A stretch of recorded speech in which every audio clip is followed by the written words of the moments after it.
My background, before coming to Maine, I worked in Wisconsin in grain systems and then out in the Palouse, Washington, Idaho, Oregon area in small grains. And so I started my job, Heather started on April Fool's Day, I didn't know that. I started on St. Patrick's Day in 2008, I guess? And was also trying to figure out an area, what am I going to do, where's my place in all of this, and the local food movement was just such a natural in terms of supporting sustainable agriculture goals. So that's how I ended up in grains. I'll say that in addition to working at the University of Maine, in that capacity, I'm also on the board of the Maine Grain Alliance, and we have a number of people here from the Maine Grain Alliance. Tristan Noyes is our executive director. Amber is one of the founders, and she's had a lot of roles, and I can never keep track of exactly what role she's filling, but she's an important member. And then Richard Roberts is here as well. I'm going to cover mostly what I've done in my UMaine capacity, but I will say that it's been really important to have, for all of us, I think, at the university level, to have partners. So whether it be Maine Grain Alliance or MOFGA, John Chartier is here from the Maine Organic Farmers and Gardeners Association, or the Maine Potato Board. I work with Jake Dyer there. It's really a whole team, and of course, in addition to all the farmers and processors and buyers and end users. So, all right, well, most of my slides you don't have to read. But this is, I just want to give you a little context for Maine. This is small grain and potato production in Maine, and we actually, I think we produced at least the most acres of barley in the Northeast, but we have a huge production of grains. It's in recent history as well in past history. And so we have about 40 to 50,000 acres a year traditionally. But as you can see, we match that pretty much with our potato acres. And so most of that grain is grown in conventional systems, in rotation with potatoes, and is sold mostly for feed. In the 90s, there was an extension educator who worked with the potato industry to develop a market for malt barley, mostly going to Canada malt, and so that farmers could get a higher pay price for their grain, for the barley side. But it was an industrial system, and while it paid about 50% more, still it is important, but it's not the kind of high value that we're talking about when we're talking about local. And I guess I also say, yeah, so this is, the potatoes are matched pretty well, acre per acre, but in value, farmers are getting 3 to 4 times the net price or net revenue from their potato side. So potatoes is really driving that system. So why would a sustainable ag specialist be interested in the grain side of this? Well, as was alluded to before, grains provide a huge benefit in terms of soil health and long-term productivity of that soil, so in terms of organic matter additions and breaking the rotation and all of that. But also, if we can get higher value for that piece of the rotation, we can help farmers have new opportunities and new diversification on the farm. So that then leads to our, just having a more vibrant agricultural community as well. So those are those 3 things of sustainable agriculture, right? Environment, economics, and community. So I think grains hit all 3 of those.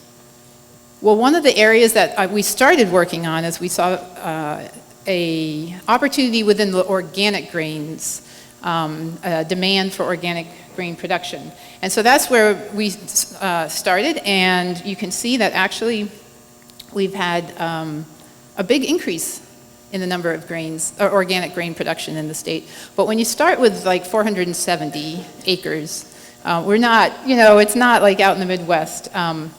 But interestingly, we started, a lot of the local grain work started with wheat for bread, but if you see where the biggest increase has been, it's actually been in oats, even though all of these have increased a lot. So you can talk about statistics and see those numbers, and that's, Maine has a huge potential for growing grains for local markets. Actually, I think somebody did a back-of-the-envelope calculation that if we were going to supply all of the microbreweries in the state, we would need about 7,000 to 10,000 acres of barley in the state, and we have well over that. So we have that potential, all right? But what it takes is it really takes people who are willing to take risks, right? So it takes farmers who are willing to try something new. It takes people starting mills, when maybe that wasn't their background. It takes people starting malt houses. It takes brewers willing to try new malt. It takes, people taking risk all along that food chain, and I think that's important to keep in mind. One area, though, where I think a lot of I've noticed that people who are growing grains and are for local markets who are doing this well, it's really they're adding value. So they're either adding value by doing a really good job cleaning and then taking on storage and delivering and doing interacting well with buyers and all of that. That's an adding value. Or here we have adding value. This is the Maine Malt House, the Buck Farms, and a number of the Bucks are here today. Adding value to their grains, their traditional potato grain farm, but here they've started a malt house, and so they're adding value like that. We've seen other people add value by, you can't really see this very well, but by selling seed, so you get a higher price for seed. We've seen other people add value at a smaller scale by actually doing that traditional direct-to-consumer that we've seen so much with vegetables, people doing that actually with grains. What have we done in terms of the University of Maine's role?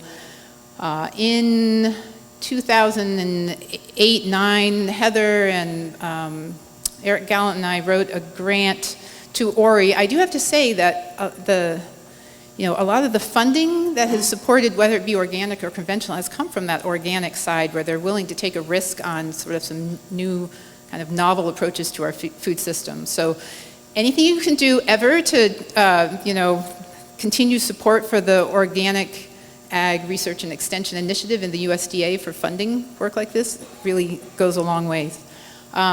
So we got a grant, and one of our first things was to just try to jumpstart the knowledge and connections that were lacking in terms of organic grain production and local food grain systems. We took folks to Quebec, and I think Heather had made some mention of those connections. We took a group to Denmark to talk to those folks, and interestingly, I don't know, who here has heard of Öland wheat or Öland wheat?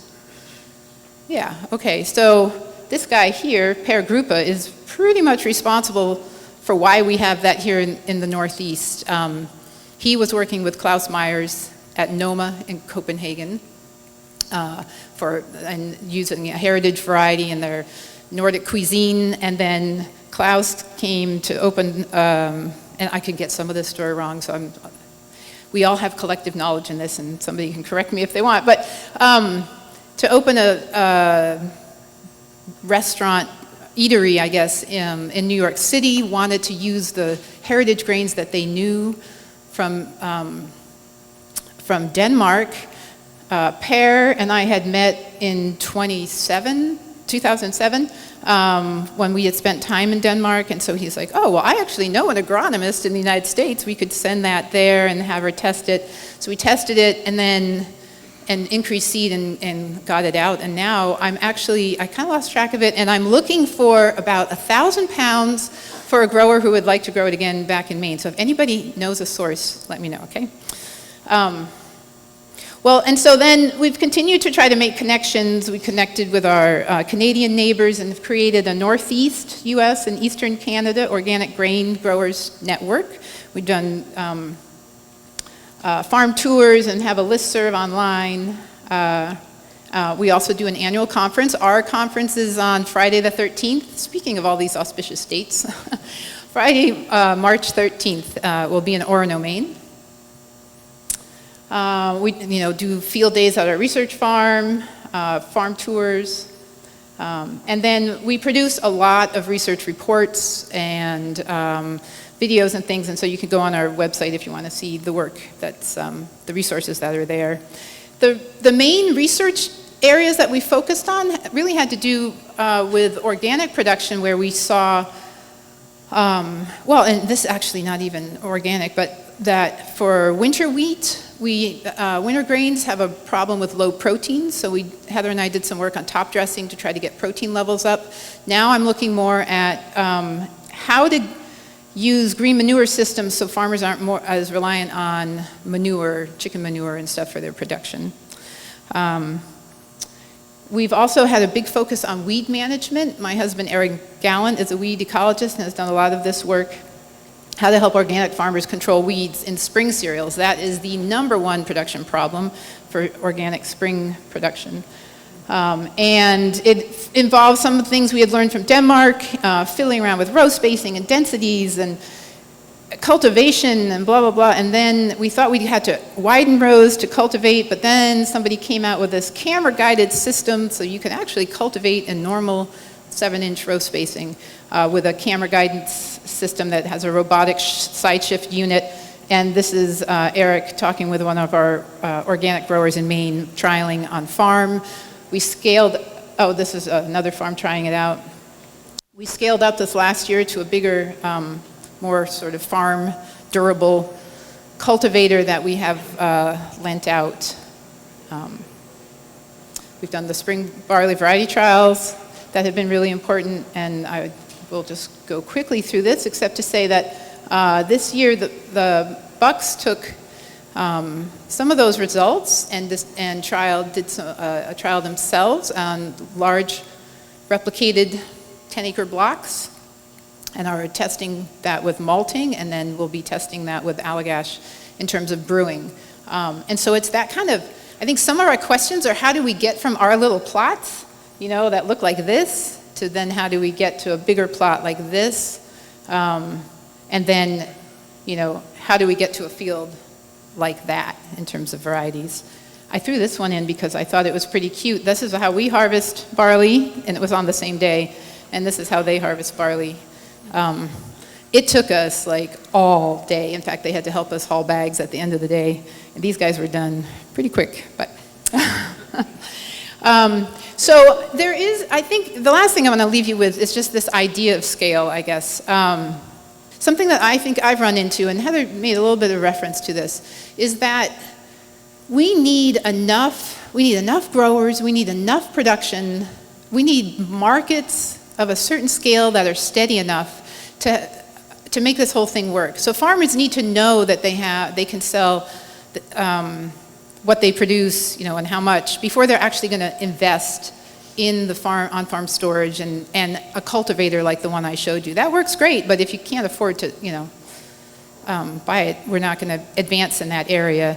By the same token, that cultivator manufacturer was really excited to give us a demo version of it, but then kind of learned about, well, there aren't really that many organic growers of grain growers in Maine, and so maybe it's not worth hauling this cultivator to Maine to test it out when the sales are only going to be, you know, maybe we'll sell 2 of them or something. And so I'm really excited by this regional effort where we do create that critical mass and critical scale where we can move the needle. So, thank you.